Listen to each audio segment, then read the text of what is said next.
And I'm okay that it didn't. When I first watched it, I was thinking of like Dark City. Yeah. Yeah, I was thinking like that tone, but then when it gradually went on, Mm. it's a bit more simpler. than Dark Yeah, City. it is ultimately an action movie, and it moves in a lot of very interesting places. I really enjoyed the ending. I found it quite funny, and and it is meant to be a funny, entertaining movie, not a really contemplative experience. And it does what it sets out to achieve. Because I mentioned when I was talking to you about it, I mentioned there was this one fight at the beginning of the third act, which is just these two guys punching each other in the alley, and it just goes on, and it was so awesome. It's classic. It's Yeah. Great 80s movie. For its time, it was brilliant. So I'm glad that I watched it. I'll say that I haven't seen too many John Carpenter movies, but it's up there. I love The Thing. The Thing is my favorite of his, but They really Live is probably second because I have controversial opinions about Halloween. So yeah. Oh, really? That's surprising. I guess we can get into that later on, but That'll be coming in future episodes. probably When we do a horror episode, I guess. it'll come up at some point, and I can offend some people on that. Not that I hate it, but we'll save that for later. Yeah. Anyway, I can't wait then. what about y'all? Dylan? I guess I'll wake up now that it's me. I think I'll go Sorry. with. I actually watched a few things last week. Uh-huh. So I think I'll go with the fact that I'm kind of watching through Quentin Tarantino movies, as much as I can. I saw that in your letterbox. Yeah. And I think like the one I watched the most recently is Hateful Eight. Oh, beautiful. Yeah. And I had seen a few parts of that because my dad watched it a few years ago, and I kept wandering in. But I could not remember how it ended, so I was like Yeah, there'd really be some into funny it. scenes out of context. Yeah, like I knew things. I knew things that happened. Knew he got shot in the balls. Black Dingus. But I never realized how Civil War charged it was.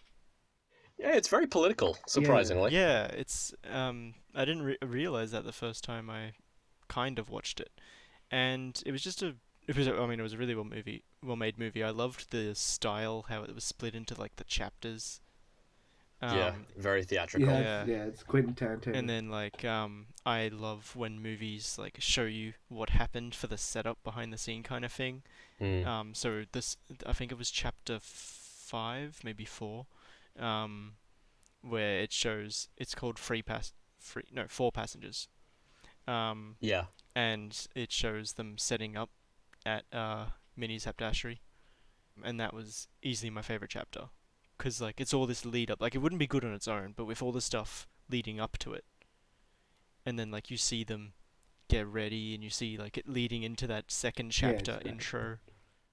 Yeah, they really give you the appropriate information at any point, and it's really well structured in that way. I also never realized that the guy under the floorboards was Channing Tatum. Yeah, he just casually appeared. I saw him in the credits When I at the beginning. That's great. The first time when I first saw it, I did not expect him coming out. It's funny that I only actually thought of this a couple of days ago when I saw your review on Letterboxd, was in Django Unchained. I guess mild spoilers for this movie, Jonah Hill just randomly appears at one point in one scene as a comedic bit, and then Quentin Tarantino's next movie, his 21 Jump Street co-star appears randomly at a point. And I'm like, okay, fair enough. That's going nowhere, but just an observation. I see. Yeah. I saw his I'm name in the disappointed. credits. 23 Jump Street. Yeah. Once upon a time in Hollywood didn't have Ice Cube appear, so I'm very disappointed. Yeah. No, because like That'd be great. I Should have played Charles Manson. I saw his name in the credits at the beginning, and then just like all of a sudden when it's in the Four Passengers and it's like, all right, there's that guy, there's the British guy, there's the Mexican guy. Oh look, it's Channing. Oh my God, it's Channing Tatum. Yeah, it's Magic Mike. I haven't seen that. Oh, It's on the list. It's on the list. Oh, it must be on the list. It's got to be. But yeah, I haven't seen it. No availability. Yeah, but yeah, Hateful Eight. Hateful Eight, I think. That movie. Yeah, it was a really good movie. Loved the ending. Yeah. How like Yeah, how that's great. wrong it was. Yeah. They're just laughing as they rope her up. definitely. It's bad. Yeah. Warning, It's well done, Warning, and this it, review contains spoilers. Yeah, totally. We should put that in before then. oh yeah, yikes. We gotta keep. I keep on How forgetting many, that we need to keep that in mind. Yeah, totally. How many Quentin Tarantino movies have you seen, Dylan? I've seen Once Upon a Time in Hollywood, Hateful Eight, Inglourious Bastards. I really want to see Django Unchained. I want to see it for years. Mm-hmm. I just have nothing to watch it on. It's really good. Yeah. I haven't seen the Kill Bill. I think there's 2 of them. Oh. Yep. Yeah, beautiful. Oh.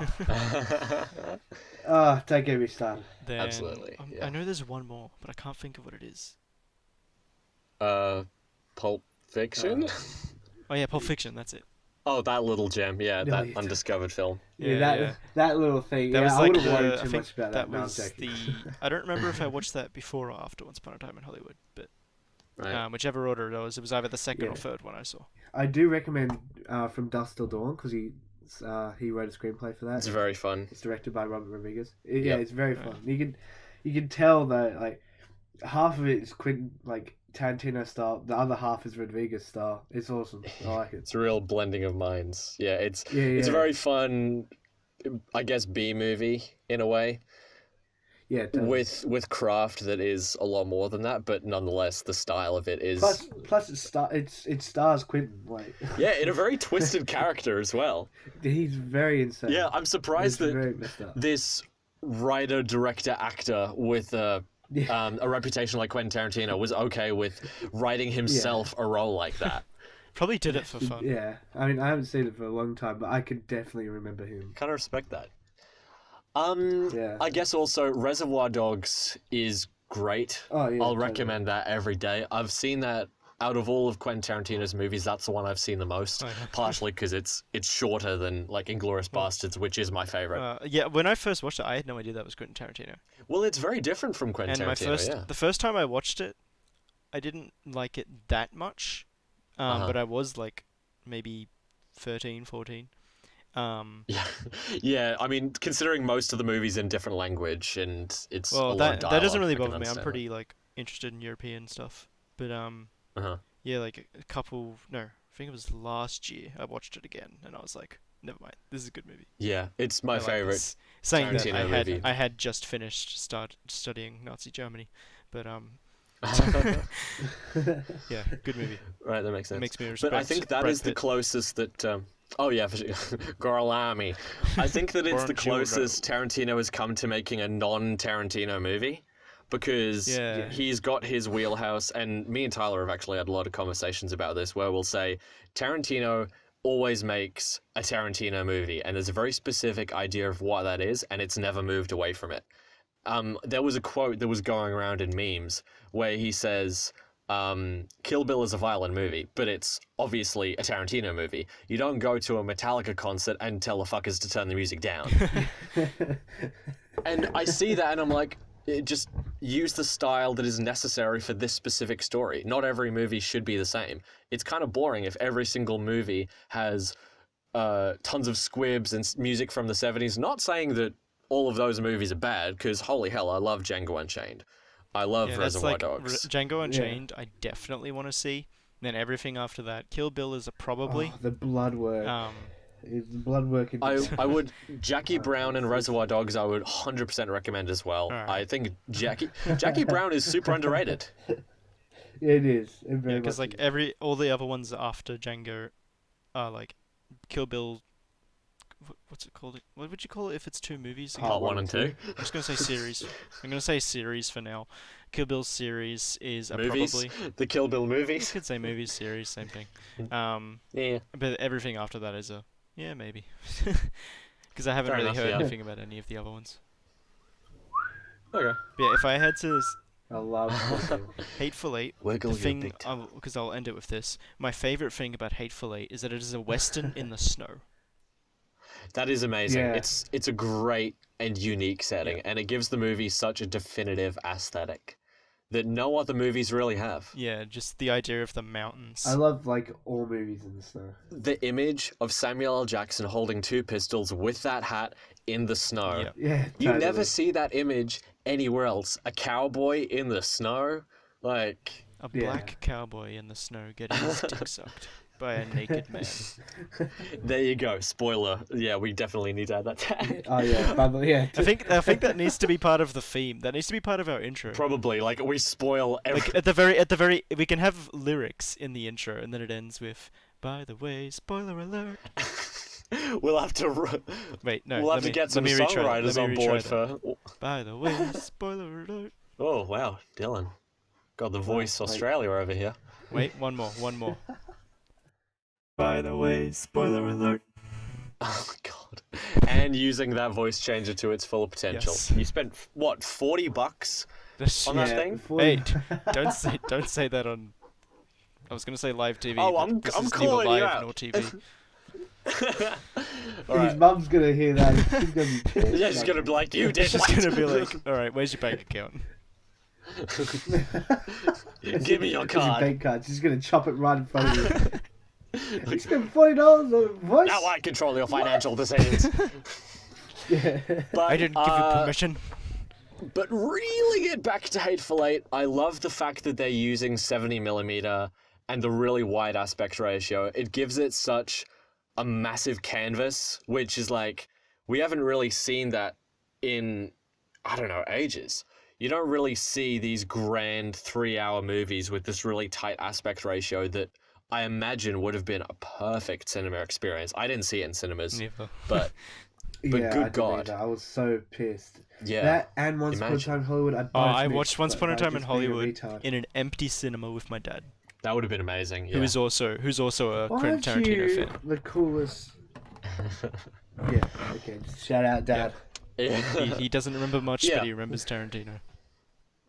Of course. Except for when I mentioned The Hateful Eight, because I just finished watching it, and he was like, "Which one's Yeah. that again?" I mean, Yeah. I mean, there's 9 of them now. It's hard to keep track. yeah.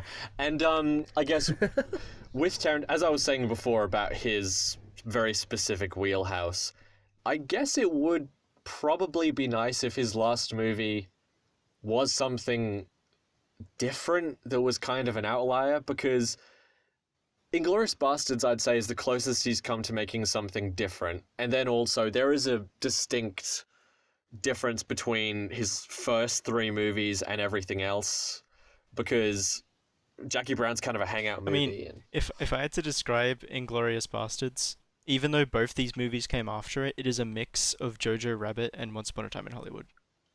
that's definitely a good comparison. Because the main difference, I would say, between it and Once Upon a Time in Hollywood, Tarantino-wise, is that it has 2 major bloodshed scenes. That's true. I just think that the build-up in Inglourious Bastards to them, it makes a lot of sense, and Yeah, you don't It- really it feels feel very like, when's natural. it coming, when's it coming, when's it coming, when's it coming in Inglourious Bastards like you do in Once Upon a Time in Hollywood. for sure, yeah. It's just, Once Upon a Time in Hollywood, it's as if he's just holding his breath with it, Yeah. trying to be like, oh, I'm trying not to do this, because every movie I do this is just people doing normal things. It's like someone with, I don't know if this is maybe not PC enough for this. Oh, fuck it, we'll say it. Someone with Tourette's just like trying really hard not to say anything, and then suddenly they're allowed to just let loose, and they go, fuck, fuck, fuck! And that's what happens at the end. Yeah, I feel like it's all a he build goes up. crazy. Yeah, you think it's a build up, and then it goes to the flash forward bit, Yeah. where it just recounts what happens in Italy. Again, spoiler alert. Look, if we're reviewing movies, they should expect a spoiler alert. Yeah, I know, but like, and it's funny. Like, and then they say it after the Yeah. spoiler. well, that's what people by the way. always do that. People always do that. I know, it's so funny. We'll It's like, add on their something way in back. the description. Yeah, on their way back from Italy, it's like, oh, guess it's not coming, and then, boom, there it is. Yeah. yeah. The structure of it is very strange, and it's I guess Tarantino is aware of his stance and his celebrity status, and because of that, he can just do things however he wants. He's just like, oh, look at me, I'm a writer. Because the script for Once Upon a Time in Hollywood, I can't remember the exact page count, but it was massive. It would have made a mini-series instead of a movie. And there was stuff about Cliff Booth in World War II. There were all of these other subplots which weren't even touched upon in the movie. And it made me think he wants to make a movie because that's what he's grown up with, seeing movies when he was a child, and he's creating the things that he likes. That makes sense. But considering what he'd written, wouldn't it make more sense to turn it into a miniseries and just move forward with this newfound form that has started evolving over the past few years? Because miniseries are a completely legitimate way of telling stories, especially nowadays. Look at like Chernobyl. That did super well. And there are so many shows which have really artistic voices, like True Detective, which we could all gush about for ages. And Euphoria was incredible. Definitely. If we talk about if we talk about True Detective, I swear to God, I'm going to need to take a break and like change my mind because I'll just cream everywhere. But it's that good, and that proves that it's not just movies that have really distinctive voices and craft. You can tell a story anywhere nowadays because we have the technology, and the medium isn't as exclusive as it was back in the day, where it's like it's either in cinema or it's cheap, basically. But Quentin Tarantino, he's old-fashioned. He likes his old stuff, so he's going to be like, movies are movies, film is film. Yeah. Do you know what he's writing right now? I have no idea. He's writing a Star Trek film. Like, Oh, that, yeah. I thought that was cancelled. Oh, is it? If it is, I'll be upset. But... Maybe, but I would be very interested to see what a Quentin Tarantino, because exactly. That's what I'm saying. Would it be like a Quentin Tarantino movie? Because he's working with a pre-existing property, so I have a feeling that there's a good chance that he'd lead into how it's actually meant to feel. Give Quentin Tarantino like something we all like know of and love. Like imagine Scooby-Doo. But like Quentin Tarantino. How the hell would that work? I don't know, but let me tell you. How often is there fighting in Scooby-Doo? There's a lot of chase scenes. Yeah, it could be turned bloody, I can imagine. He could make a good horror thriller. I mean, imagine like a full-on Quentin Tarantino horror movie. I think they'd have to embrace the zombie comic version of Scooby-Doo. Oh, that's a great... I could see some potential. Media. But also, I think that above being a filmmaker, Quentin Tarantino is a film lover. He knows everything about every film that's ever existed, and he knows how to break it down. So I don't think that Quentin Tarantino would destroy a movie because he's trying to utilize his own voice. He knows what every movie needs, and if he's making a movie which is a tribute to an older style, he will perfect that style. I'm absolutely sure of it. So I think that if he was going to make a Star Trek movie, it wouldn't be some cheap parody where it doesn't feel like Star Wars. It just feels like some guy is making everyone swear and he's making everyone really violent and Samuel L. Jackson's in it. He'd make it feel like a genuine Star Trek film. And he'd be hearkening back to the original series and trying to capture what was great about that in a genuine way because he actually loves it. Might make me actually watch Star Trek. Yeah, I've never really seen the old Star Trek, but I know that he has, and he's a massive fan. I've considered it, but it's too much to catch up on. I do know that Wrath of Khan is the best one. Fight me. That's what I hear. I wouldn't know. Yeah, that's what I hear too. I've seen the J.J. Abrams movies, and so like... oh yeah, I forgot about the three new ones. There was the one that Justin Lin directed, where they crash land on a planet. I've seen that. And then the two that J.J. Abrams did. Just want to say, this is a Star Wars episode, not a Star Trek episode. Oh, yeah, totally. So, one more thing. Yeah, so Danzig, we haven't talked about what... oh, yeah, we just spent like 30 minutes. But that's I good. would say we should do a Quentin Tarantino episode, but I think we just about covered it. We pretty much did, yeah, but that's good. We can rank his movies or something, you know? That'd be an interesting video, yeah. So that's maybe for another time later to think on, about. Let's, Danzig, we can just what's your film of choice? I've just gone through my thoughts of that. Yeah. Yeah, okay. But before my film of choice, we're just going to say that starting from this episode, at the end of each show, we're going to recommend a movie or two that we will be talking about the next episode. You can watch them if you want. You don't actually have to, but it's just like a little thing to get people involved. Right, yeah. Good job, Dandig. You remembered you were hosting. I completely forgot. Okay. How dare you? Well, I honestly forgot we have a host. Well, we're all Yeah, I mean, kind of taking the reins at we're different all points. hosts. It's just like it's hard to explain. Yeah. It's a group effort. And Yeah. at different Okay. episodes, each of us will rotate around. So Star Wars introducing Day topics was and stuff. yesterday. Wait, Yeah. hang on. We still need to talk about what movie Danzig watched. Yeah, right. So I watched Children of Men My man! from the recommendation of Elijah. Yes. Going down on the timeline. That was 2006. Mhm. And it was completely amazing. Yes! Oh, it's one of my favorite movies of all time. It is. Yeah, it Incredible. was very satisfying from start to finish. Absolutely. It was pretty full on, I must say. For sure. It's intense. Yeah. But it's also entertaining in its own. Oh, yeah. Like, it's not a movie that just leaves you cold throughout the entire thing because it's suspenseful, it's thrilling. There are so many satisfying moments in the movie, and also fits it gets you together very invested. well. Absolutely, yeah. It's got Yeah, a heart to yeah. it, for sure. Yeah, and I like this. The cinematography in like a gorgeous. lot of scenes I noticed was just absolutely insane. Like Crazy. spoiler, the car scene at like close to the start. Wait, you know, you said like it when before they- the spoiler. Yeah, no, because I'm nice. That's weird. You know, I'm warning them. That's weird. But we can probably weave around without even spoiling it because the car scene doesn't. Yeah, totally. The car scene doesn't really. I'm not going to say what happens in it, but I'm just saying like the camera in the Yeah. car like shifting around to every character. Just from a technical like, what- perspective, it's incredible.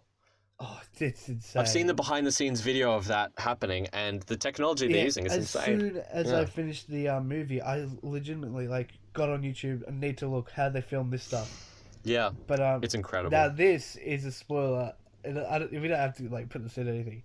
I'm just wondering, do you know how they filmed the birth scene? Because that kind of scared me a little bit. It Yeah, looked too yeah, real. yeah.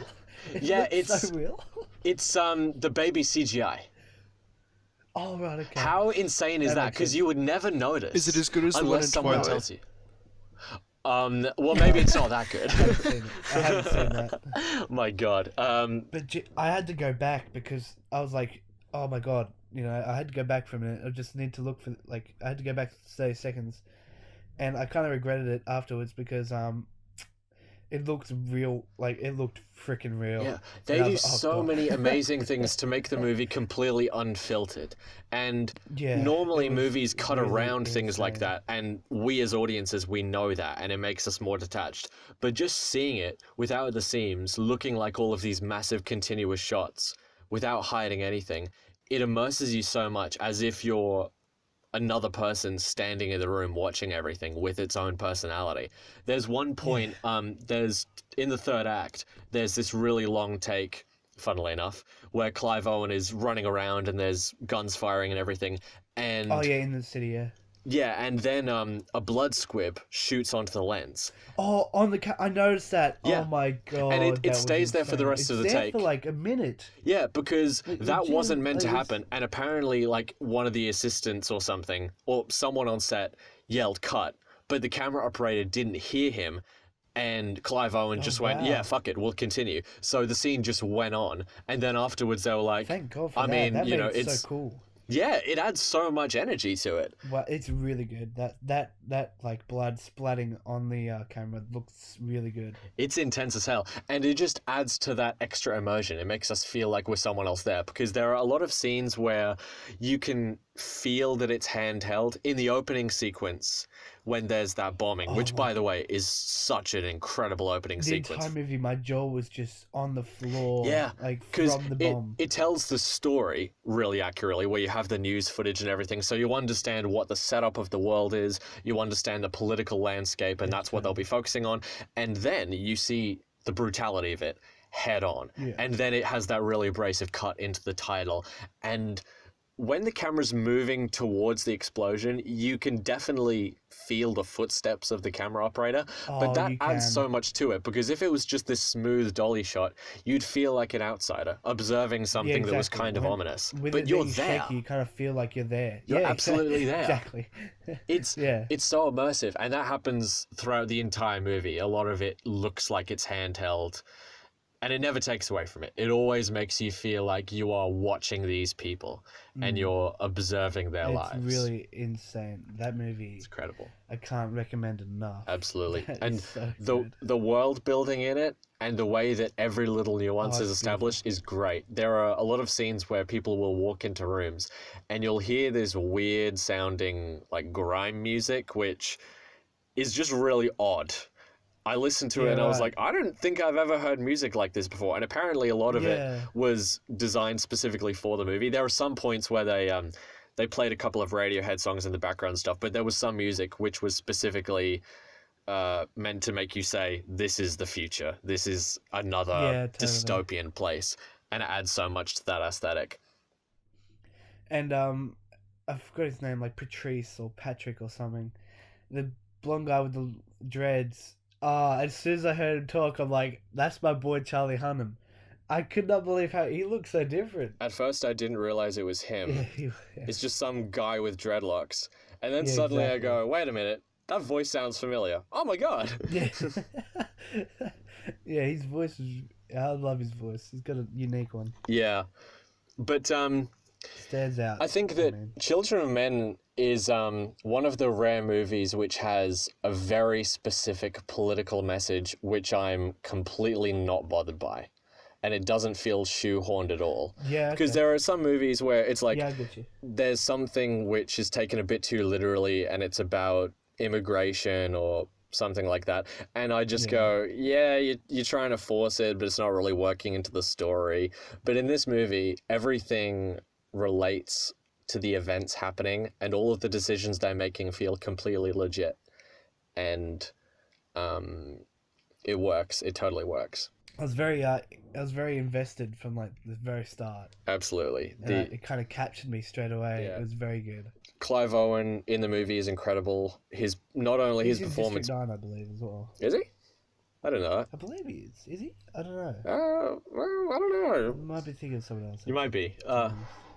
But anyway, yeah, very capturing, very and his eye-opening. Sorry.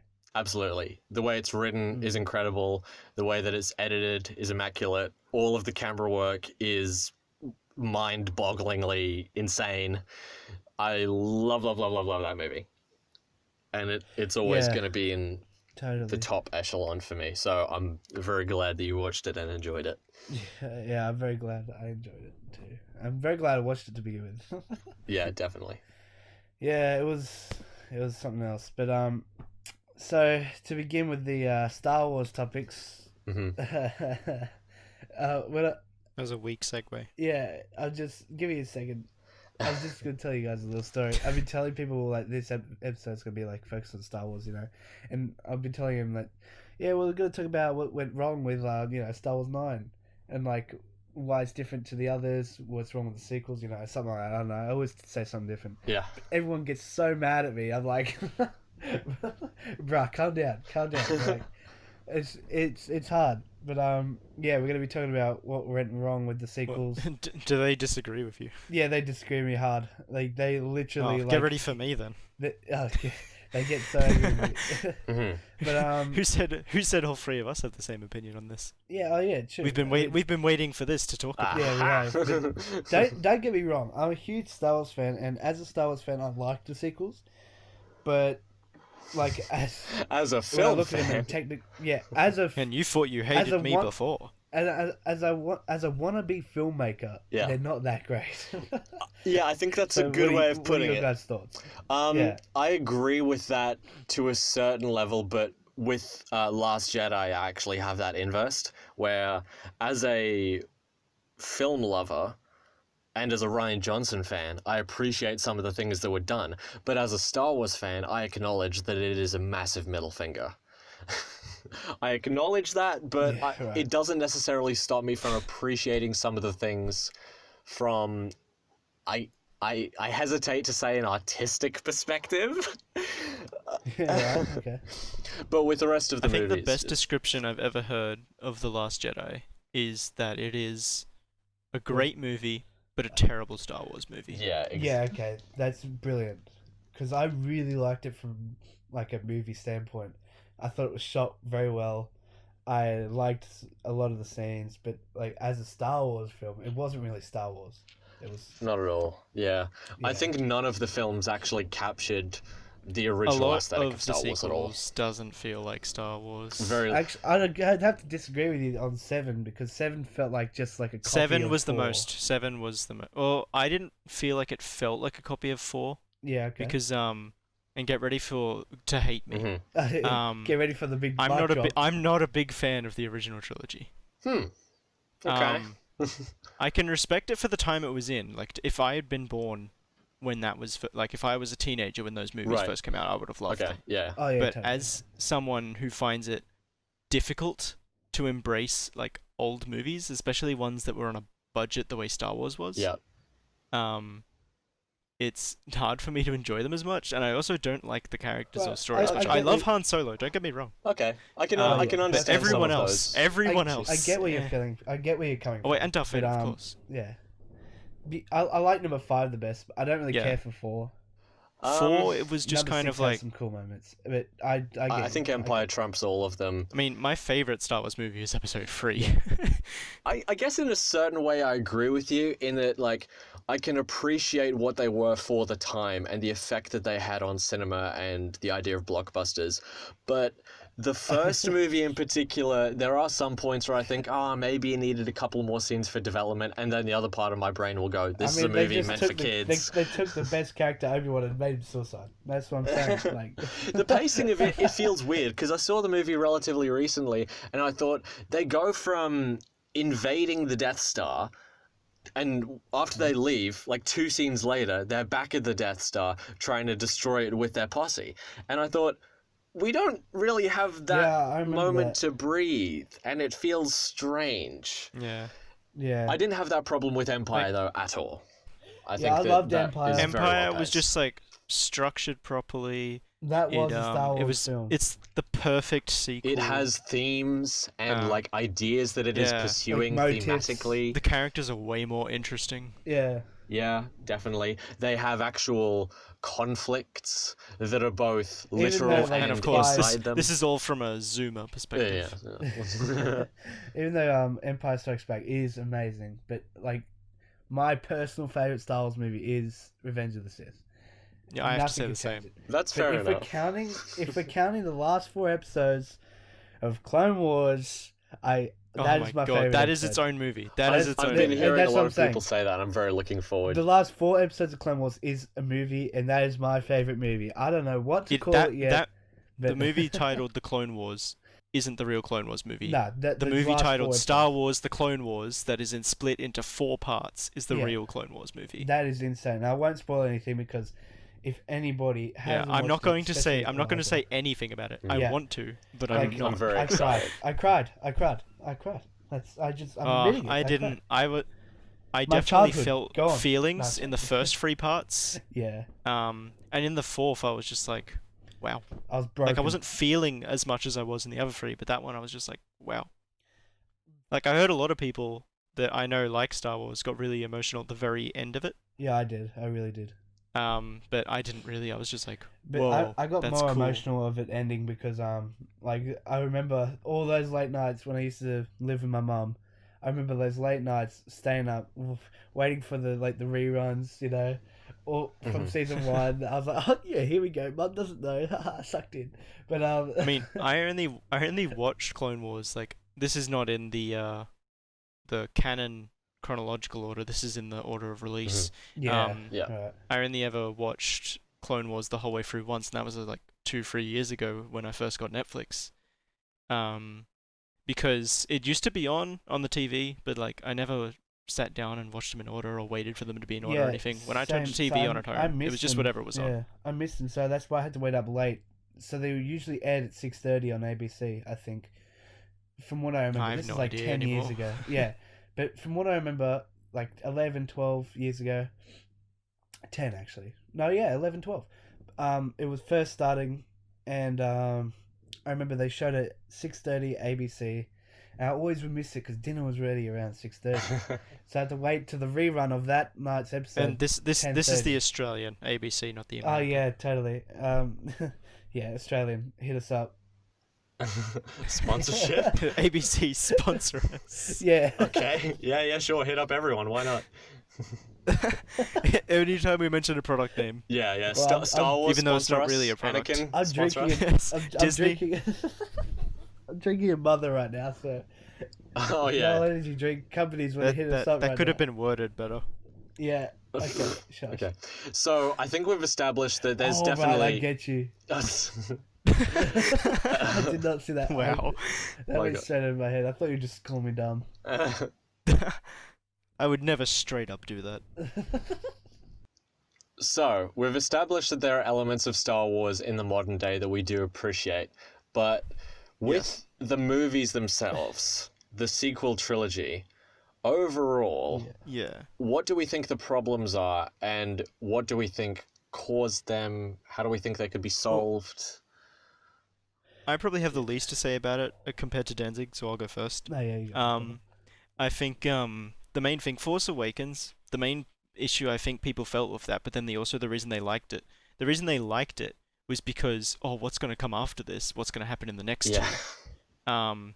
While they were also focusing on the bad things of, this is just a mix of the original trilogy and some It's of the just prequel pour all trilogy put over into one again. movie. Yeah. Mainly episode 4 with some elements from others.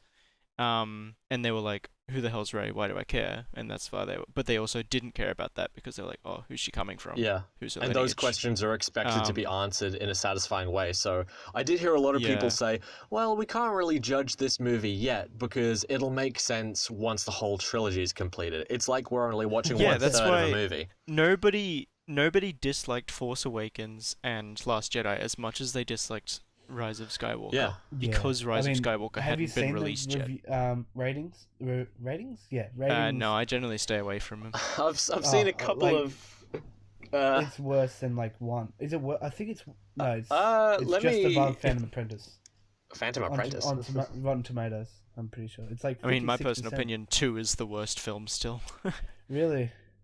Okay. Yeah, I just don't like 2. Like I do like. It's the worst of Anakin. Oh yeah, Rise of And- Skywalker has a yeah. pretty bad... It has 52% on Yeah, Rotten it's Tomatoes, insane. which... It really is. That I did not see that one coming. Yeah, especially Yeah, for I mean, a like there mainstream were a lot movie. of film scenes in that film I actually liked, like, and a lot of cool things. Like I liked a lot of the beginning of the film. In I Rise of was really Skywalker. interested to see where it was. Yeah, and I was really interested to see where it was going. I really liked how it And then started it with just- Kylo just on this mission. Yeah, you and I know? think he was so a determined. lot of yeah, and it was so interesting. And then Palpatine's back. It's like, oh my god, Yeah. he's so cool. I guess the problem Yeah. I have with the way that they delivered Palpatine is that, and I actually saw a video on this, they were comparing it to Endgame not so favorably. And they were saying that with the way that characters received information, it was just their exposition, it was just dialogue. So there's a scene where Poe Dameron says to everyone, Palpatine yeah, is they just back. go, Palpatine has returned. And then, you want to know who your parents are? Oh, is this guy. And I thought, wouldn't it make so much more sense if they gradually established this through a set of events which ricocheted and had consequences for the main characters, which then could have showed us how they deal with things. And not only could it establish who the villains are and give us all of this information, it can also tell us who these people are. Because honestly, name like 2 character traits of Poe besides like... He's a scout. He's kind of like Han Solo. He's a good pilot, and at the end, he like leads the resistance. That's all I can think of. He's like super rebellious pilot leader. Yeah, like what Awesome. is Rey's character arc? What changes between Rey in The Last Jedi at the beginning and Rise of Skywalker at the end? In a big way, what changes about them? Close. Because think about Luke Skywalker and how he Force lightning. evolves.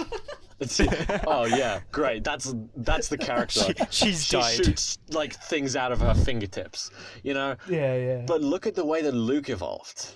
Over the course, every single movie, Yeah. he had something definitive happen to him. His look would change, his mentality would change, so that by the time you watch the first one versus the third one, or A New Hope and, Return of the Jedi, he's 2 completely different people, but you understand how he evolved that way. You've seen the process. Yeah, and I think one of the things I hated the most, because I actually really enjoyed Last Jedi.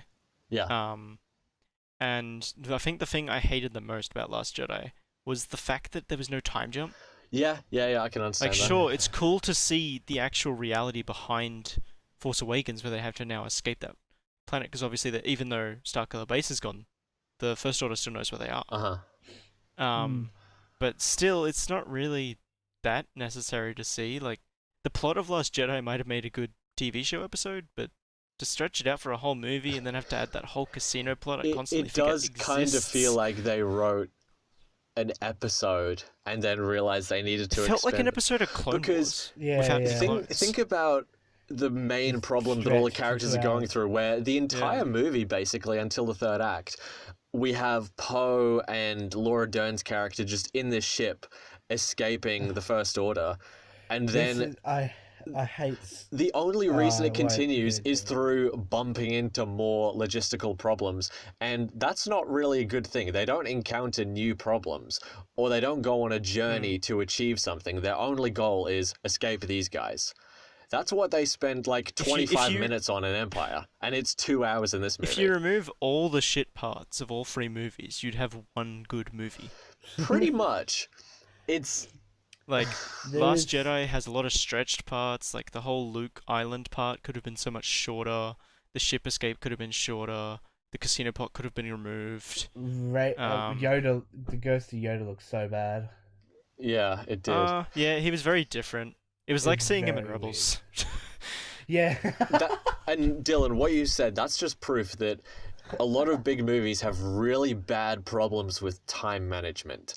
Even if it's a 2.5 hour movie, you walk away feeling as if very little happened, but somehow was stretched out. And it's because they come up with these really menial plots, and the way they excel things isn't through giving them a difficult quest, it's by adding little obstacles. And one criticism that I mentioned about that with Toy Story was the plot of it would have been completed in 20 minutes in a normal film. But the way they extend it is when Buzz Lightyear jumps from one place to another, he accidentally gets hit by something and then gets ricocheted into a different part of the town. And bam, now he's got some other problem. It's not through a character choice or someone changing their mindset or through a character flaw making them fuck up. It's just coincidence. It's not someone in a distant land of a crystal ball switching destiny. It doesn't add any depth at all. It's completely circumstance. And that happened in Finding Dory, it happened in Toy Story 4, it happened in The Last Jedi. To a certain extent, it also happened in Rise of Skywalker. Because, I mean, there are a lot of little gimmicks that happen in Rise of Skywalker, and one of the ones actually that really got on my nerves is the way that they dealt with character deaths. C-3POs and Chewies. Oh my god. Because they thought they'd be able to wring out emotions and have their cake and eat it too by making us think they died but not actually killing them. Oh no, they're dead. You guys have to think about this now. Jokes, here they are. And then everyone hated them. This is a real-time chronology of how I reacted. So when they're on whatever desert planet they're on, which one was it? I already know what you're going to talk about. Yeah, so you see the thing take off, and they're like, oh my god, Chewie's in that. And we don't see Chewbacca. We just have this, telephoto lens shot of the ship being taken away. And then Rey is fighting Kylo, and then she uses the lightning and zaps the ship away. And she goes, Chewie! And then I go, as the audience, why the fuck was that death handled so poorly? They just killed a character who's been there since the original, a character that a lot of people love, and they could have given him a really satisfying death, but they kill him off screen. That was shit. Yeah. And then... seriously. What I was thinking was just, my thought process was oh damn. Yeah, it's just, that's shit. Well, I guess that's bad. Maybe on. I could have felt some emotion from that if they dealt with it properly. But then 10 minutes later, when Chewbacca comes back, it actually didn't make me go, oh, well, thank God, because that death was horrible. It actually made it even worse. Because I was like, first of all, you gave us an unsatisfying death. Yeah. And then second, you take it away. So that entire thing was not only done poorly, but it was also pointless.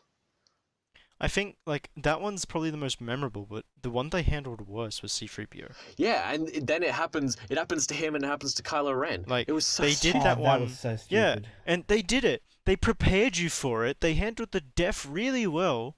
And then they're like, oh, don't worry, we can fix him. Yeah. Yeah. There's no I consequence. really wish some people It's would. like, why the fuck? Like, not me, but other people. Why the fuck do you make me have these tears? Yeah. Like, And it then would've laugh just at made me it, for It having would have made them. it better if they stayed dead. Yes, Said it. easily. Yeah.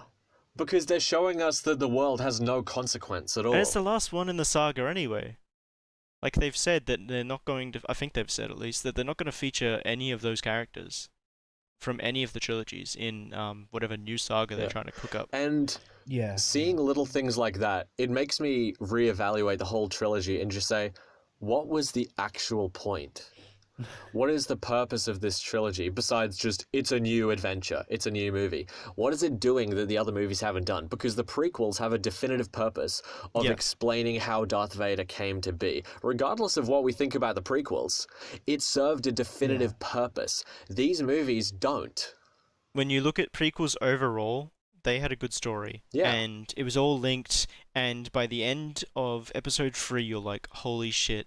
Other than that random no, that was really good. Yeah. Yeah. And I think that now, in seeing how pointless the sequel trilogy was, a lot of people love the prequels in retrospect a lot more than they used to, which is kind of funny to see. Yeah. The last 20, maybe 30 minutes of episode 3 is just this awesome... There's like 3 different cool things going on. You've got the whole... Yoda, sorry, not Yoda, Obi-Wan Anakin fight. I was thinking about Yoda because that's what I'm saying next. I mean, he has his fight too as well, which is... You've got Sidious making the goddamn Empire. Yeah. With just a room of senators. Then you've got the Palpatine Yoda fight. Oh. Which explains why, as some people complain he went down like a bitch. I don't think so. No, not at all. It explains like, all of do you the know events how are tied he would have been together in so much pain well. from everyone else dead. Yeah, exactly. He has this guilt because we see the Jedi Academy fall. We see how Yoda went into exile. We see the downfall of Anakin. We see why Obi-Wan went into exile. And we see the rise of the fucking Empire. It does so many things, and that makes it epic because they're all tied together in one set of events. Yeah. Sure, the catalyst of the events might have been a bit weird because it involved premonitions about Padme's death. Which I will get into in a second. It has a definitive style about it. The movies are melodramatic, for sure, and the dialogue isn't great. A lot of the acting is pretty shit, thanks to George Lucas, probably. I can get into that as well. But it has a style that is consistent, and because of that, we can buy into it and forget about it. Yeah. You know, the sequels don't have a style. Yeah, and the only bad thing in those last 20 to 30 minutes of episode 3, the first one... that was just uncalled for. I didn't want to hear Darth Vader do that ever. And the other thing was Padme's like, what do you mean she just died of depression? Yeah. But I think this is the only good thing the sequels brought. All right? Because let me propose this theory. I think I heard this off Cinema Wins. But the theory actually no, it wouldn't have been. He only just released his video yesterday. But basically, it's that with the introduction of Force healing and the way that it's done, that you take the life force out, that's what Darth Vader's accidentally done. He's taken Padme's life force. I heard about that, to heal himself. And basically, that's why Palpatine knew he would do that. So that was what Palpatine was talking about. Which makes sense, because you never really knew what he was talking about and how Darth Vader was supposed to heal. If that was put in the movie, it'd work quite well. Yeah, and Palpatine even says, it seems in your hatred you've killed her. That is true, yeah. Because it's implied that he did it. So that makes a lot of people go, wait, so the strangle, is that what did it? Or was it the sadness that she felt from him turning to the dark side? I don't know. Yeah, like, how exactly did he kill her? So, yeah, that theory makes the Darth Vader know the only bad part in the ending of episode 3 for me. Because that scene is explained, and that is the only good thing the sequels brought. I can understand that for sure, yeah. Like, I would say some of the characters are interesting, but honestly, I don't know if I could say that definitively. Yeah, I mean, I guess an issue that I have with people using fan theories to support movies is it really does need to be in the movie to justify it. You can reframe the way you watch a movie and you can be like, ooh, this character was a villain the whole time. And if I view the movie understanding that, it makes it so much better. That's all well and good. But with a lot of stuff, it's like, it has to be done in the movie to justify it. So Yeah, like, I don't see it as justifying Yeah. it. I just see it as like, with that back knowledge, yeah, it makes that scene a little more like It makes sense because that's the thing about Star Wars. There's so much lore you have to know, yeah, and that's why a lot of people who haven't seen anything of Star Wars don't get into it. yeah, for sure. There's a lot to unpack, especially with the expanded universe now. It's very unusual how people are expected to watch the movies, because take Solo, at the end, when they show Darth Maul, spoiler for Solo if anyone cares, people are just expected to know who that is. And if you don't know who it is, the scene makes no fucking sense, because the point of it isn't anything besides, look who it is, it's our friend Darth Maul, and it doesn't serve a It kind of separate feels like they just purpose. want to Think- chuck in a lightsaber. it would have like, been- It is I don't just have to the show it. Yeah, It's maybe. not for any other But purpose. honestly, I liked Solo. Uh-huh. I loved I'm not Solo. saying. I really Yeah. did. Okay. It's Good. not I like- have your support. That's what I was like. I Being really cautious did about. like it. I thought the performances were so on point, especially Donald Glover. He was really. Oh, Donald yes. Glover was he great. was almost a better Lando than Billy D. Williams. I know, right? I say that all the time. I wish we got more Seriously. screen time with him, because, yeah, he was pretty great. That's why I wish there could be a sequel, but it got too much hate, I think, Yeah, it to did. possibly get one. Probably. And Yeah. maybe in a way that's disappointing, because it could have told future stories that were interesting.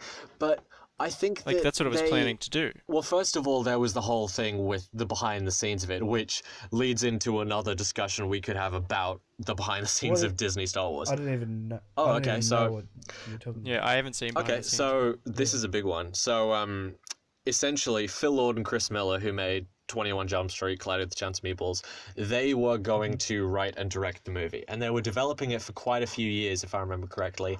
And Oh, wow. the script was theirs. They had quite a fair bit of creative control, because Kathleen Kennedy just said, yeah, whatever, do your thing.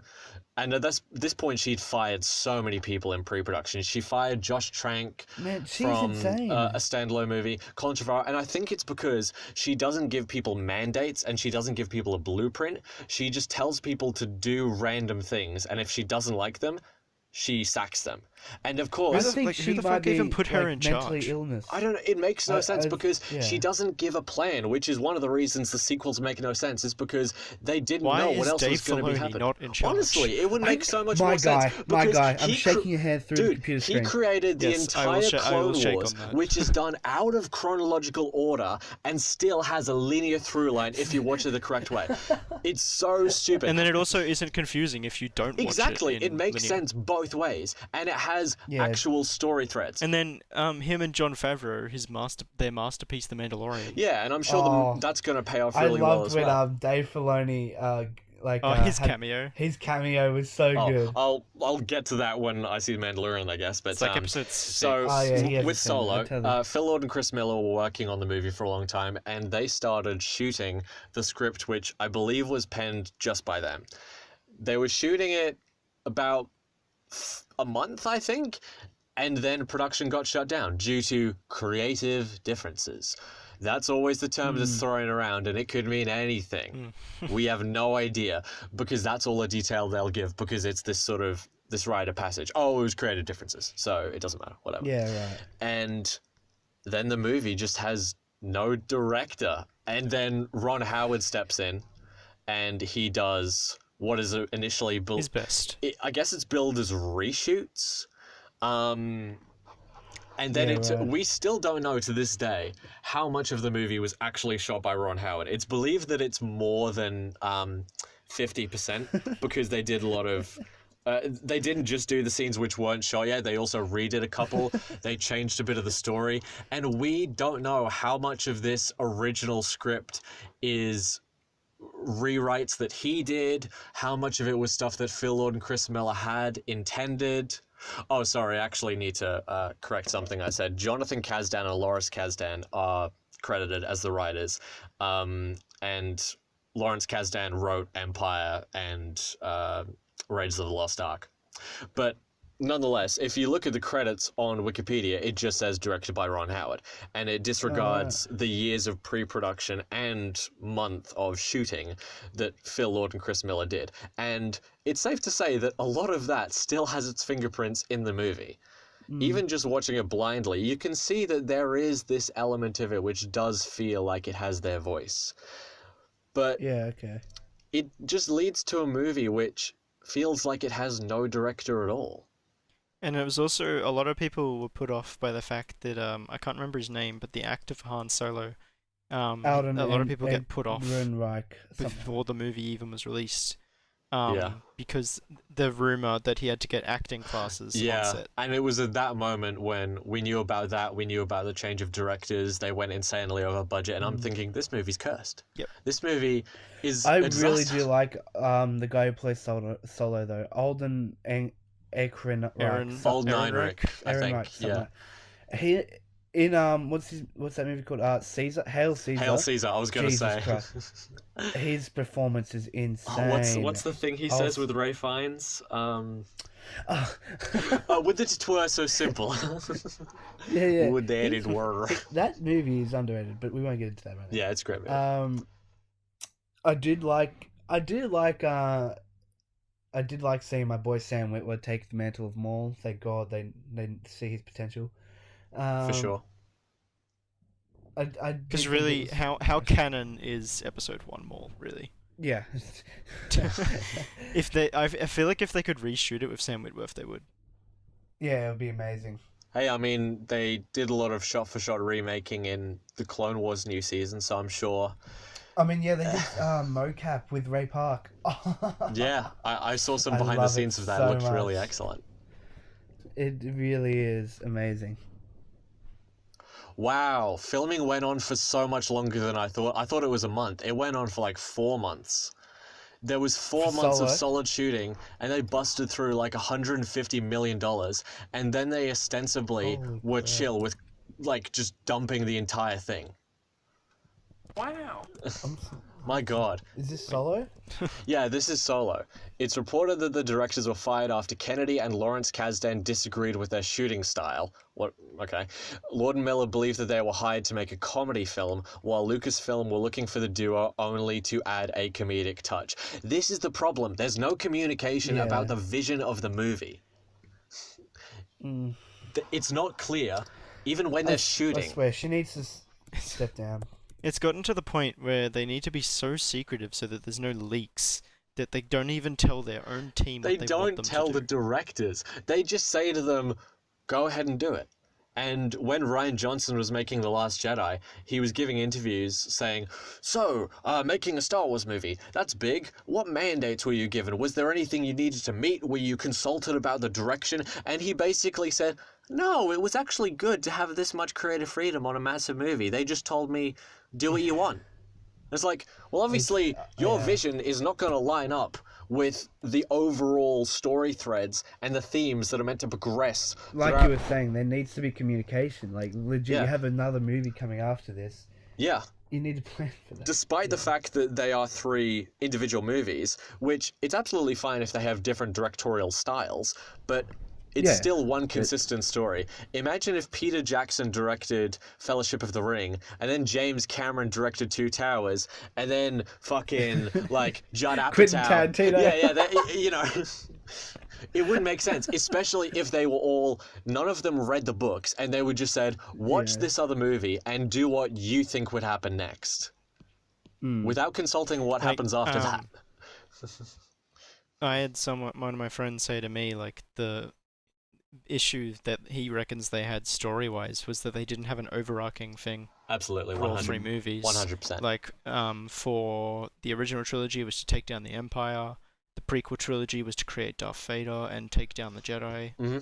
What was the sequel trilogy aiming? That's exactly it. What is the point To of it? find out who Like, Rey was? every movie had... Yeah, exactly. Every movie A had secret a new, continuation of the originals? But I hate J.J. Abrams for one. I love him. I love him, but I hate him for one reason. He expects us to read a book to find out that the Emperor in Rise of Skywalker was a clone. I hate that. Now- You should just be able to watch the movie. He has this stupid thing with mystery boxes, which means that every single one of his movies feels exactly the same. They set up these MacGuffins, and he doesn't know how to end his stories. He knows how to set them up with intrigue, for sure. And he knows how to direct action scenes in a very suspenseful way. But Did we really ever Yeah. expect anything else from the creator of Lost. Yeah, exactly. He didn't, and he literally said in interviews he didn't know what the answers to those questions were. Bitch, you're making a Star Wars movie. You need to know these things. And, You need to get a fan of Star Wars to make Star Wars stuff. Yeah. Which I think Rian Johnson was. Yeah, and I think that he was... And he did the best. I guess the film fan in him liked outweighed the the Star Wars fan, because a lot of the things that he was doing, you could tell that only a Star Wars fan could do it, in that he was... what's the word? He was subverting the expectations of a lot of the typical Star Wars... Like, in every movie, they have severed limbs, they have someone say, I have a bad feeling about this, and all of those tropes, they do, but they twist it. So... BB-8 says, I have a bad feeling about this, like, through the translator or something. And then instead of a limb getting cut off, it's a whole-ass body being chopped in half, which I guess isn't as much of a twist. But it's like the scene where Luke chucks the lightsaber over the cliff. That is sort of a metaphor for the movie. I mean, I liked that scene. Honestly, I liked it that too, scene. I felt that that's how he'd handle that. Because I knew that's what it was. It's a metaphor for this movie is going to be different.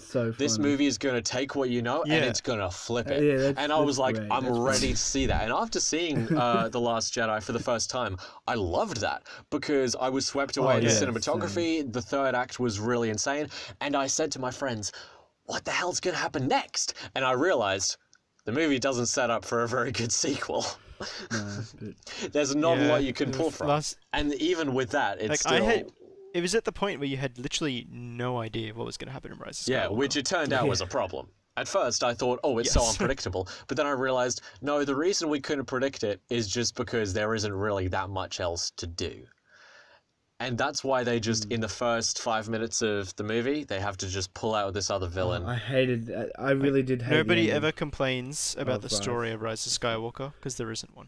Yeah. That's so true. I mean, we go on this massive journey, you know, like, we keep getting said, well, who's Rey's parents here? We don't find out. I kind of lost, like, she doesn't have any. Yeah, I lost hope so much. There was a theory that she was created by, it was either Emperor or Snoke. Yeah. But that was a cool theory. But I hated the ending, which is like Rey Skywalker. I was like, oh, piss off. Yeah. Shush. By that point, I was already out of the movie. I didn't feel she earned where throughout the entire third act, I was like, I don't care. I don't care. Yeah.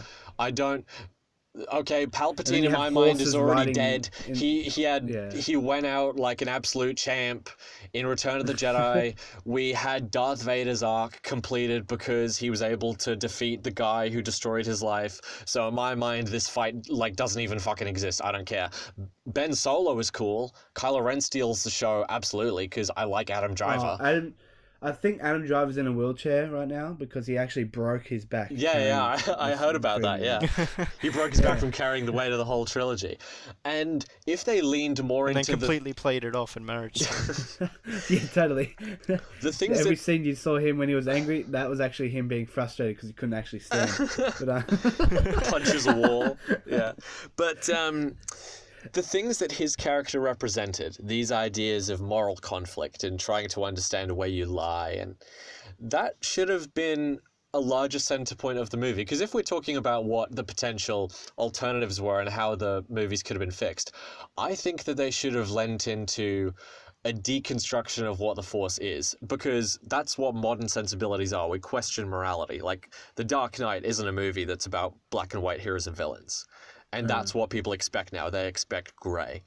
So what actually defines light side versus dark side? What's the difference? Besides, we call these people evil and these people are bad. Why is that the case? Maybe the movies could have explored that.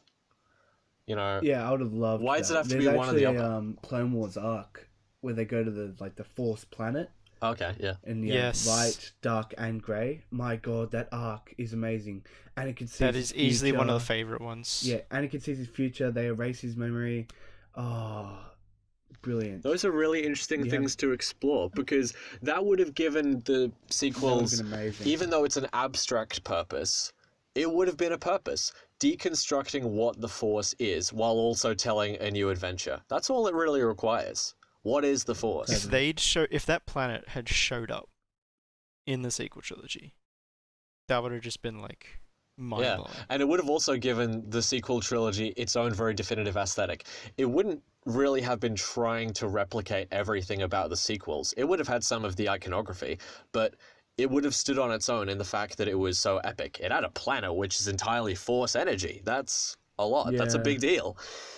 And maybe that's something which should be saved for anthologies. Because they really lent into the spiritual side of the Force in the sequel trilogy.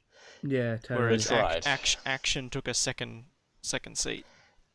To a certain extent, yeah. And Well, I think that neither were really explored to the Because potential. there's not really that many battles, really, because there's barely any lightsaber wielders. Yeah, and also, this is an example of some of the wasted potential. Have you guys heard of the Raid movies? the Raid. The Raid. Oh, Raid Shadow Legends. No, no. So Wait, they're these Indonesian martial arts movies which have absolutely fucking insane fights. The stunts in them are incredible. It's super well shot. I'd highly, highly recommend the Raid Redemption and the Raid 2. Right. And all of the main cast of those movies were in The Force Awakens. And when they were announced, I was like, oh my god, we are going to get the craziest lightsaber fights in any movie ever that will ever exist. Because these guys did some crazy shit in the Raid, and now they're going to be wielding, what, like nunchuck lightsabers? What's going to be going on? And you know what they do in The Force Awakens? Oh, I know what you're talking about now. I remember, because I heard this on the Cinema Wins video for Force Awakens. Yeah. How do you spell it? The Raid, R-A-I-D. Oh, is it just like that? Okay. No, I thought it was. I know who you're different. talking about Yeah. now, Elijah. And they're just there. They're just... Yeah. They're there for like 5 minutes, and it was the most disappointing thing because it had so much potential. If you're gonna use people, utilize their skills. Because I With wanted the context you just told me from that movie, Awesome. imagine them as the Knights of Ren. I'm thinking about what Because they the had. Knights of Ren weren't explored. Oh, Like, imagine. there is... I have the perfect meme to describe the Knights of Ren, alright? Yeah, So it's of course a SpongeBob one. of course. And basically it's the picture of them on the desert planet, just before the lightning, and it's Patrick going, they're just standing there menacingly. Literally. That is the Now, Knights of Ren. If I'm wrong, correct me here, but I think I'm gonna run you through the entire chronology of the Knights of Ren in the sequel trilogy. First, we see them Please for 5 don't. seconds in a flashback when Rey is tripping out in Force Awakens, which implies, oh, bigger things are to come. We're gonna see who they are, and then they never appear in The Last Jedi, and then we see them for one scene in The Rise of Skywalker where they go, "Who's that? Those are the Knights of Ren," and that's it.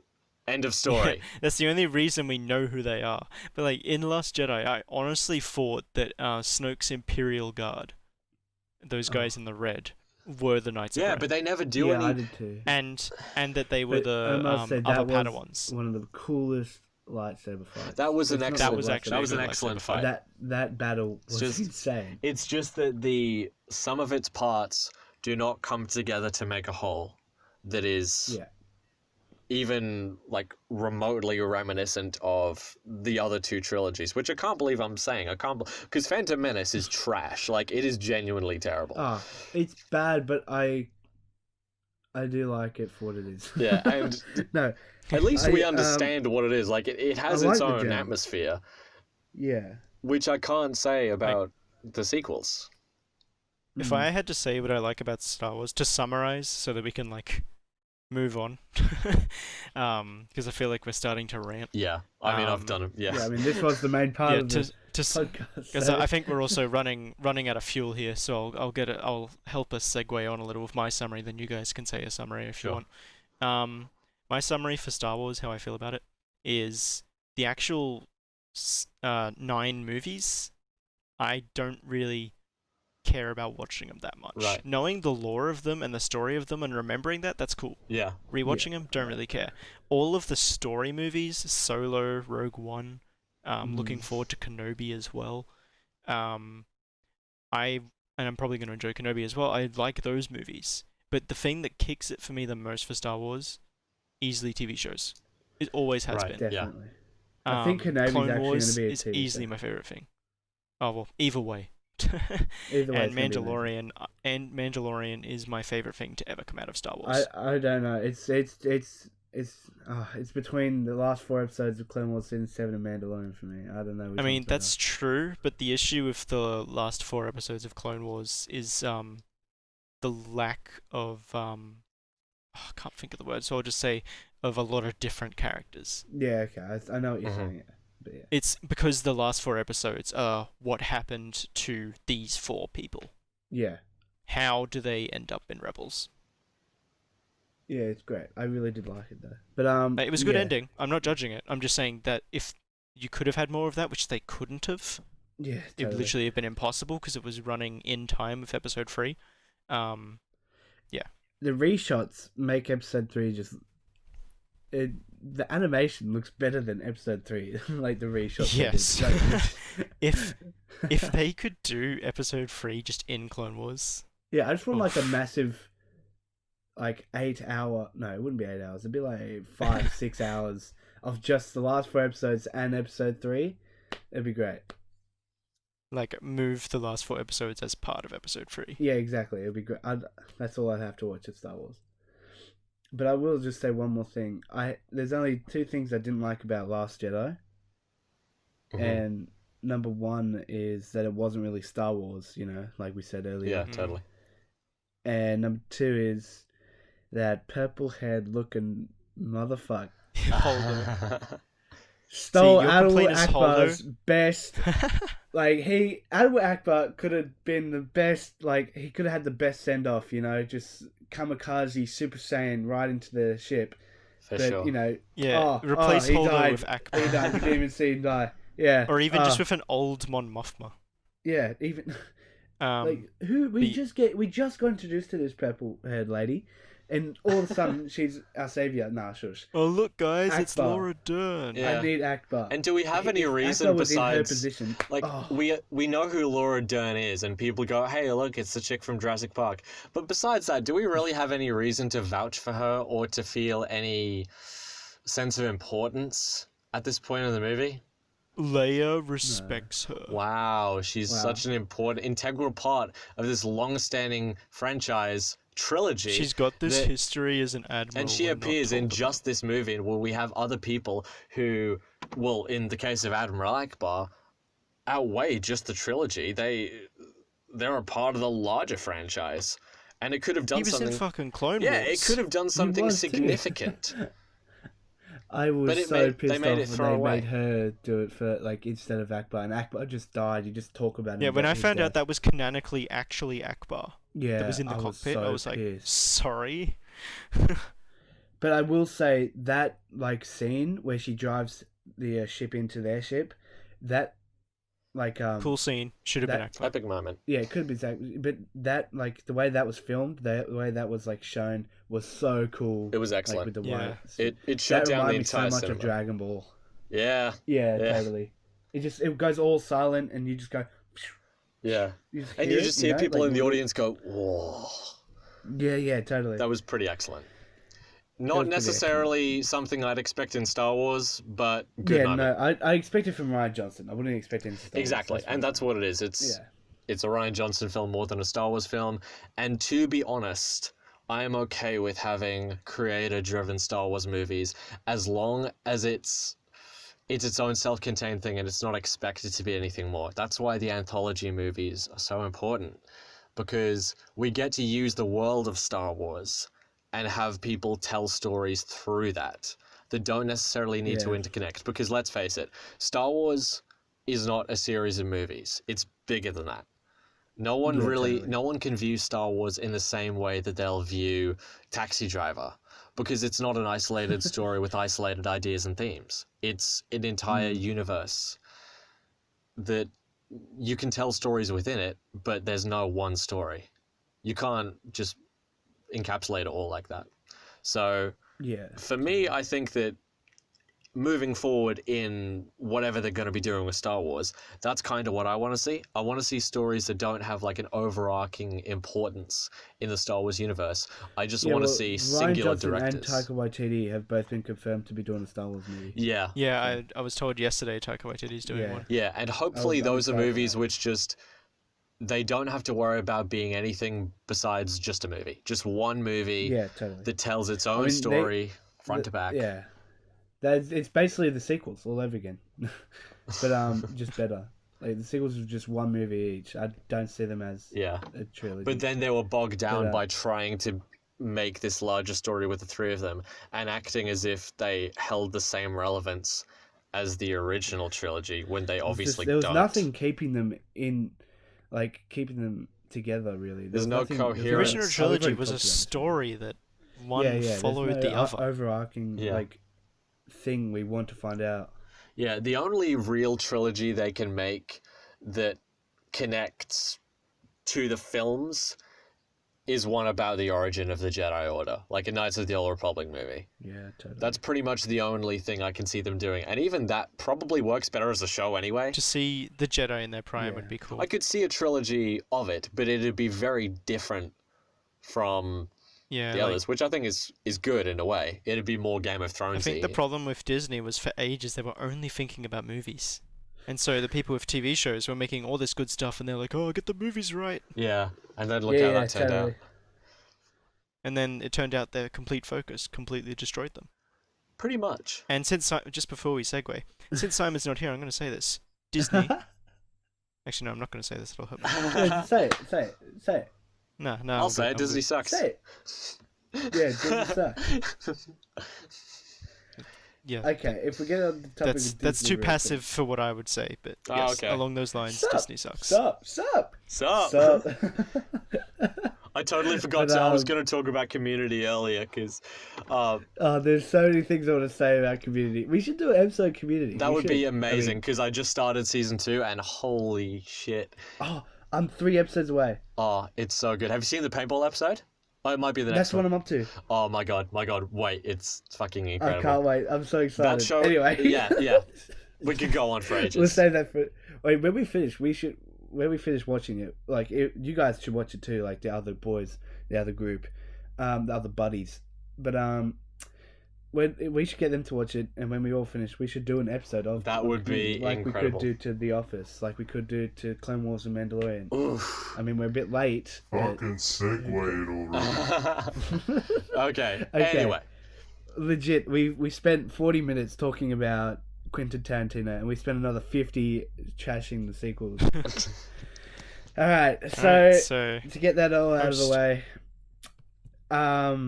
we have come up with a fun idea to, like, sort of pitch, like, the future of Star Wars, kind of like a Star Wars spin-off movie. It's hard. I'm having trouble explaining it, really. Yeah, what would we do with the Star Wars franchise at the moment? What would we do with, like, okay. Well, if we had complete freedom to make a Star Wars movie, what would we make? Pretty much. Oh, it's hard. You put it like that, I've got so many ideas. I never thought of it like that way. Well, but, I guess I'll go first since I do have my idea. Yeah, you go first, brother. So basically my idea is to make a Darth Maul origin film. And obviously just called Maul, because for some reason Star Wars and Disney like to just name things by the last name. Obviously. Actually, that's his first name, I think. Oh yeah, because Darth is a title. Who knows? Maul probably isn't even his name. Whatever. But Maul sounds cool. Yeah. Anyway. Anyway. Yeah, Maul is just Maul. Sorry. Voice change is paying off. And basically, it would just be like the origin of Darth Maul. So like, and then it could end the same way Rogue One ends with the beginning of Episode 4. This Maul could end with the introduction to Maul in Phantom Apprentice. Well, yeah. Apprentice? Menace. Phantom Sorry. Menace. Phantom Apprentice is the it's a spin-off movie I always think of. The Phantom Apprentice. And Phantom Apprentice and Padawan Menace. I always get confused. Those are the Phantom Menace. Sorry, I'm used to calling it Episode 1. None of them except Episode 3 gets the its Liam name. Neeson one. But yeah, because obviously I can't say what would happen in it because obviously I don't know the story of Maul's origin. Right. Okay. And I don't think anyone does, like how he became Sidious's I've apprentice. read a comic of that is officially canon. I read a comic that's just before it goes within the time of Phantom Menace, And Well, either way, that'll make a really good yeah, movie. it's great. Yeah, but this is what I was trying to like getting off your vibe. It's I wouldn't. I just say go read the comic. It's called like Darth Maul. I forgot, but any comic with Darth Maul is awesome. Yeah, it kind of just led to a discussion that means nothing right there. But Elijah. Yeah, I mean, thank you. I guess. I mean, I've already sort of explained how I just want creator-driven movies which serve their own isolated purpose. But I guess there's this stigma with franchise material where legitimate auteur directors want to stay away from it because they want to tell their own stories completely unfiltered. They want final cut and everything. And they think that working on a Star Wars movie or a Marvel movie is just cashing in. And they're making this run-of-the-mill theme park movie, I guess, since that's topical with what Scorsese said. But it would be nice if that stigma was taken away and they were genuinely encouraged to just tell their own story. The only thing is, make it set in Star Wars. But besides that, go ham. Because I want to see, like, a Darren Aronofsky Star Wars movie that definitively feels like his style. I want to see movies that just tell their own story. They can be genre pieces.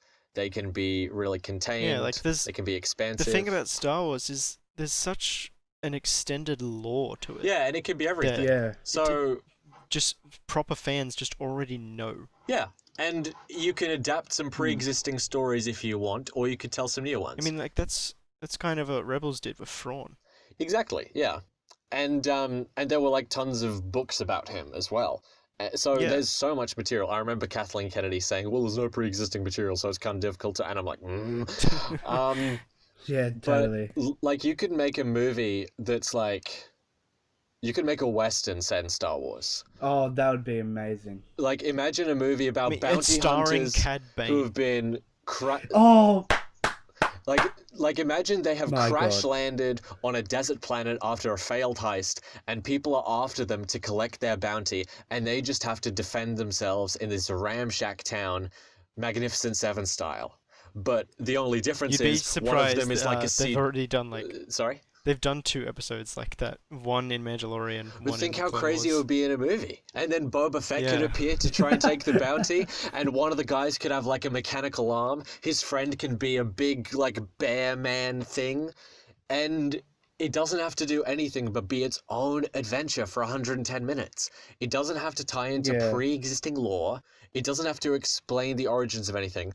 But movies like that can exist. You can have an origin story for Darth Maul or the Old Republic. You just bring any bounty hunter you feel like. Just make a character that's right for the movie. Being you could have your own, and then you could just take others as well. Yeah, if you want to include other things, you can. But if you want to make something with throw Cad Bane in there. Yeah, and just make it as you can throw a Jedi in there if you want. Yeah, you can do whatever. You can make a character study about a Jedi who. I was about to say a Jedi who's fallen for someone, but he's not allowed to because Jedi. But that's basically Attack of the Clones. That's Anakin. But there are tons of stories people could tell. Have they ever done that before? If you just hand it to directors who want to tell their own stories, give Guillermo del Toro free rein, and don't make it into a trilogy, but just say to him, make one movie by itself. Just your next movie, make it a Star Wars movie. It doesn't have to do anything else besides just be in the universe of Star Wars. It can be an origin for something we already know. It can be something completely new that just happens to take place within Star Wars. It can be rated R. It can be rated G. Who cares? That's what I want to see, basically. I really just want to see either Tarantino or Scorsese direct either a Star Wars or Marvel movie. I just want to see how it comes Tarantino out. directing an Order 66 movie. That would be insane. I mean, we've seen a lot about energetic, Order 66, like I can't get enough of it. Rolling Stones music playing over Jedi. it as everyone's dying in slow motion. Yeah. Mace Windu's like, The oh Attack on shit! the Academy done Gets thrown Tarantino out the style. window. You get every single like escape and death in that movie. Like Kanan's in there. Yeah, totally. Ahsoka's in there. Obi-Wan, Yoda. It'd be amazing. There were some other Jedis that survived. I'm sure there was. I just want to see Danny Boyle make a movie about Cow someone who catchers. overdoses on death sticks. That's all I'm saying. Yeah. Richard Linklater making a coming-of-age movie about students at the Jedi Academy just like fucking smoking weed on the side and getting told off by Yoda. Yoda origin. No, Yoda as a Padawan growing up to be a Jedi Knight. Oh, That'd be amazing. imagine. I came up with so many ideas for my spin-off. Yeah. Like one I'd love to do. I'd love to do Kit Fisto. We didn't get much of him. Classic. He's Yeah, he needed more badass. in movies. I'd love to see where he came from. Maybe like an Aquaman thing. Maybe like a civilization war between his people. I don't care. We wasn't really focusing on it. Or the love to see- Mandalorian Jedi. Sorry to interrupt. I just remembered him. Mandalorian Jedi. Who's that? Origin, the guy who created the Darksaber. Oh, Pre Vizsla. If that was his Is name. it Pre Vizsla? No, No, I don't know who created isn't that just it. the guy I in know- Clone Wars? Yeah, that's the guy who There owns it. was That's there- Jon Favreau there's in Clone only- Wars. Yeah, basically there's there was it. only ever one Mandalorian Jedi, and Yeah. he was the one that created the Darksaber, and he was of House Vizsla, and that's where they have it. Yeah, I love the Darksaber. Yeah, an orange move for that would be pretty cool. I'd love Sorry, to see a Danzig, Mace. go ahead. No, that's alright, bro. I'd love to see a Mace Windu film. I love Mace Windu. He's awesome. But what I was really thinking of was either one of like two things. I was either thinking of like a bounty hunter like Elijah, like just with bounty hunters, like on a mission. Don't really care who the bounty hunters are, but I'd love for them to just go through like different places of time. I don't know. I was kind of going outside the box. I'd love for them to like time travel. Imagine they throw in Ventress as well, Yeah, imagine like the end of Clone Wars Ventress. because they never really explain what happened to Ventress. Yeah, they never did. I'm hoping she'll show up one day. I really am. I kind of forgot about her not having a proper ending. It would have been interesting to see her in those last 4 episodes. Yeah, actually, that would be true. And Like, what happened to her in Order the 66? 2003, I think it was, Clone Wars. She's a badass. Oh, yeah. That was amazing. That the way that animation is like shown, it's just unique. You don't see that anymore. It's really good. But I was also thinking of like a rated R Grievous film Oof. about how he was made and why he turns so mean. Body horror. And he just kills. No, do it so as many like Jedis. the Overwatch shorts? Oh yeah, totally. Do it in that style, Yeah, imagine. but 'Cause still I've- rated R. I've always thought of Grievous as like the Carnage of Star Wars. That's so true. Yeah. Yeah. Yeah, he's just mean. He's a monster. God, he's insane. He kills whoever he wants. Like people say Clone Wars is a show for kids. Nah, man, think again. This show has so many beheadings in like just the last season alone. It has like 30 beheadings. But seriously, It's crazy. when Grievous massacres like the entire village like of the Night Sisters, that's insane. I'd love to like just do a movie of how he becomes Grievous and when he becomes so mean and kills all the Jedi. Like rated R. It'd be awesome. I'm hyped to see that. That'd be- Hopefully Kathleen Kennedy's Yeah. listening. Give me some give me a few years. Yeah. Gonna make my version of Clerks first and then Yeah, we'll do our little passion projects first, and then we can go Yeah. up to the head of the snake, take it over. oh, I must say that when we were talking about it before, like back to the sequels, how like C-3PO like died and then he came back, Chewbacca died, came back. Yeah. Like a great example of like a death is Savage Opressors, like Maul's brother in the Clone Wars. When Sidious just turns up, he's like, "You guys are now my rivals." Just fights them both at the same time. Like you've seen this, like just like this, this kid. He wasn't really a kid. He was more of an adult who was just trying to get by in life, you know. And then Venture shows up, makes him into a monster that legit like snaps heads of anyone he goes to. And you see him like be played with. You see him just as like a grunt. They're just using him. He finally gets his own voice. Although he's bad, you kind of like feel for him when he like breaks out of Ventress's like hold of him. He's And sympathetic. he finds his brother. He finally gets Maul back. It's amazing. And then when Sidious like that, there's one shot that makes you go, holy crap, that's sad. It's not sad as much as it's cool, but like when Sidious like does both his lightsabers into him, and like there's just this one shot you can see both of them with Sidious laughing like a maniac and Savage just like hopelessly dying. It's just so cool. But yeah, I just want to point that out. That's an insane. If you haven't seen that, Elijah or Dylan, I don't know. I'm pretty sure Dylan has. Elijah, Yeah, I don't think you have. I haven't seen a lot of the Clone Wars yet. That fight is amazing, and that scene is so good. Like with more like, I wish I'm taking over Mandalore to like come by his side again. He's like, well, you doing this has made you an enemy, and then like, a massive fight comes out. Maul It's brings like out the Maul was Darksaber. like, It's amazing. Master, I'm back, and then he's like, you're dead to me. Yeah, it's so good.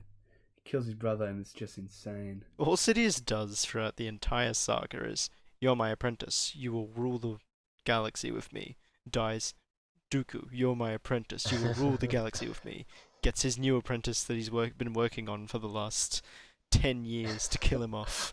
And you saw the look on Dooku's I just want to face see in the episode movie 3. where Sidious takes a sit. He sits down and goes, "Why is it so difficult? I just want to rule the galaxy and all of my apprentices It kind of reminds me of die. like Toby when he goes to church. Why do you hate me? Why are you always so mean to me? I went to Costa Rica. It was beautiful." No, God! But yeah, it's great. Like, Sidious actually makes a brilliant point. He's always like, there can only be two. A master and an apprentice. And which one was He's like, destroyed? Ignore Ventress. Master? or Yeah. apprentice? Ignore Ventress. He's like, I've got a new apprentice. Like, that just makes you feel for Maul. Oh. I feel like he just tolerated That whole Ventress's thing's existence. Yeah. And then he told Dooku to kill her, though, in the end. And I feel like it was also to hide his own existence. Yeah, totally. Because then it's like, oh look, Dooku and Ventress, there's our two. Yes, there was only ever Dooku, Ventress, and Grievous during the time of between 2 and 3. Because Yeah. nobody knew about Sidious. Like, I don't know if his name was mentioned at the very end of episode 1, but and Yoda's like, oh, there's two, Yeah. always two. And then I'm assuming they figured it was Dooku, and then later found out there's one above Dooku. Yeah, that's insane, imagine. Like, that's why Yoda losing to Emperor in number 3 is so awesome, because Yoda does not see it coming, and Well, he would have seen it coming through that movie, Yeah, honestly. through that movie. But like this whole time, it's been Dooku, Dooku, and then just out of nowhere, this maleficent, powerful Sith who's been ruling everything right under their noses, like pulls a Thanos, clicks his hands, and everything is just shattered. I saw it brought up in the Cinema Wins video about Rise of Skywalker that they actually have the line "the Phantom Emperor," and I was like, Oh, and really? then they explained why he's called that. And I was like, oh yeah, that kind of makes sense. And then that's why it's the Phantom Menace. Yeah. right. He's the guy. He's the Phantom behind the scenes. Yeah, because the Phantom Menace, it's in the movie, it's kind of unclear, is that meant to be Palpatine or is that meant to be Darth Maul? And since it's not clear which Yeah. one it is it either of them or is it just a funky title? And then I'm thinking about titles. Why is episode 2 called Attack of the Clones? Yeah, because out of all of the Yeah. things that happen in the movie, the clones attacking is not the most significant thing. But I guess giving it some And whimsical romance then in title doesn't episode really work. 3, it is. Yeah. Like, if any episode should have been called Attack of the Clones, which none of them should, it's not the best name. Yeah. It should have been episode 3. Yeah. Definitely not episode 2. Yeah, totally. I don't know. I guess it's just at that point it was more about making something that draws attention. Ooh, Attack of the Clones. What's that about? Well, I guess it's about the clones attacking. Yeah. That sounds interesting. Let's watch that. Because we remember those Clone Wars they mentioned in episode Ooh, they 4. mentioned Clone Wars, and now we're going to Yeah. see what that looks like. And then the entire movie, they're like, so they're on this grassy planet. They're falling in love. They're eating CGI pears. Okay. Ugh. Not just the Mandalorian, but the women DeLorean and the children DeLorean too. Sorry. Star Wars Episode 2, The Shit Attacks. Ugh. No, Attack of the Shit. Okay.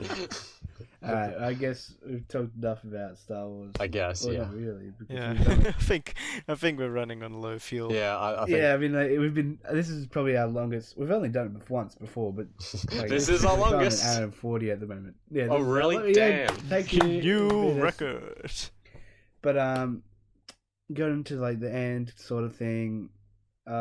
We usually just talk about the future, the next episodes, and we're gonna recommend some movies to watch for next episode. You don't have to watch them. It's just what we're going to be talking about. Yeah. I think the first one was Mario Brothers. I don't remember. What's the actual name of the movie? Let's rewind a It's called Mario second. I'm sorry if you... Did you mention what we'll be discussing? What topic? Oh, right. Oh, This no, is we why I'm haven't. not hosting. I'm out of it. We've been recording for so long. I'm so in Star Wars mode. I'm like, yes. But, yeah, so next episode we'll be talking about video game movies and why they mess up, how could they be adapted, and basically do the same. We're going to pitch a video game movie and like basically what's the difference between video games and when they make them into a movie. I don't know how to explain it. It's going to be fun. Yeah. But I think the video game discussion is something that a lot of us have a great deal of things to talk about, and it's a pretty extensive topic. There's a lot to unpack. It's going to be fun trying to film with all those people. Yeah. So I'm very excited for it. So yeah, we'll be recommending it's some gonna be movies for that, which we'll be discussing quite prominently in the episode. Yeah. So I guess the first one was Mario Brothers. The Yeah, movie. I'm trying to find the actual name. diving for it. straight It's called into the Super deep Mario end. Brothers 1993. Well, it's not called 1993. It's in the year. Yeah. 1993. Oh man, what if I'm definitely not going to watch that one, but I'll be in. Oh, Super I don't Mario need to watch Bros. it. But we Super Mario recommend Bros. that you- 1993. They're from Brooklyn, apparently. we recommend that you look it up, or just like, or you don't actually have to really, but just if you I'm want to sure know there's what we're gonna be a talking video about, on look YouTube somewhere. that'll tell That you. is what we'll be Yeah, there's a discussing. video. And what else will we For be sure. discussing in that episode? I think Sonic's a good one. Yeah, we I'd can like to we watch can some. talk about Sonic. If I can finish the timeline thing before then. I personally think Resident Evil is a good shout. Mm-hmm. So we're recommending Yeah. that too. It's up to you guys. I'm just looking at. Well, I think that Resident Evil reviews. could potentially be its own video if we watch the entire franchise before an episode. Oh, that's right. You were saying that. Yeah. So yeah, that's very true. That'd be like a Resident Evil mega video. game movies. Hmm. Yeah, we could do that with a lot. I of mean, that franchises. is a pretty good one. I mean, I guess we can just set Sonic and Mario, and we'll talk about a lot of other things when they come up. But the main two will be Sonic and Mario. Sonic Alright, is a good one. Mario as. Yeah, right. Yes, and then we'll bring up a couple of others just as random examples, but those are the Yeah, two totally. heads of the beast. Yeah, so two Super Mario Brothers 1993 and Sonic 2020, I guess. No, it was 2019 actually. No, was it? Oh, I've lost. No, it was January, wasn't it? Yeah, it was 2020. Yeah. You'll know the one. You know the one with me. You know the one we're talking about. Yeah. Yeah. Excellent. Do we need to say anything else, really? I guess we will have linked down below our Twitter. We'll have all of our letterboxes. Check out the socials, the letterboxes. Yeah. What we're watching. We'll have all of that. Letterbox is an app. If you don't know about it, not many people do. It's a app where you can... In case you're not listening on YouTube, we'll put YouTube down there. Yeah, true. We'll have links to everything. Letterbox is an app where you can see what your friends have been watching and what they think of them. So it's a very good app. Yeah, we all regularly log our get. movies that we watch. Yeah, sometimes we we write log it. reviews. I log and daily. review every movie. Yeah, I watch. Dylan's very diligent with reviewing. Yeah, he's very good. Yeah. Like I sometimes made I I made a day. promise to myself that I would review every single one from now on since I got the Yeah. app, and I have. I mean, you've logged a total of like 8 movies, so Yeah, at Yeah, least I've eight. got about 150 at this point. But I've only got like 70. which still, considering Yeah, you because got the I had app, a dry spell of like 3 I months don't really of not watching a review them. single I only movie. review like really ones I need to review. Yeah. Like this is a platform to review on. But yes, so we'll have links to all of that. We'll have links wherever. Yeah, well this has gone on for a long time. This so has I been a guess long it's one, time yeah. to- But I mean, we had a lot to say. And I think it's I been mean, Star Wars is a big topic. it's a beast of a topic, yeah. And I think that And before we end it, I think we should all say what our favorite Star Wars moment or movie is, or just movie, I guess. I mean, my favorite's Empire. Favorite Empire. That's my favorite's Revenge of the Sith. Big man Dylan. See, if I had to go saga, it would be Revenge of the Sith. But then, movies in general, I think it might be Rogue One. Oh, okay. Yeah. Okay, that's a good we all got different ones, like different times. It was good. That's good. Yeah, for sure. This has been the Vibe or Die VODcast. Signing off. Elijah, Dylan, Danzig. Check out the socials. Yeah. Thank you very much, everyone. Thanks, dudes. Thanks, dudes. Hope you enjoyed. And we're gonna start recording. Boom. Bye. See you in the next one.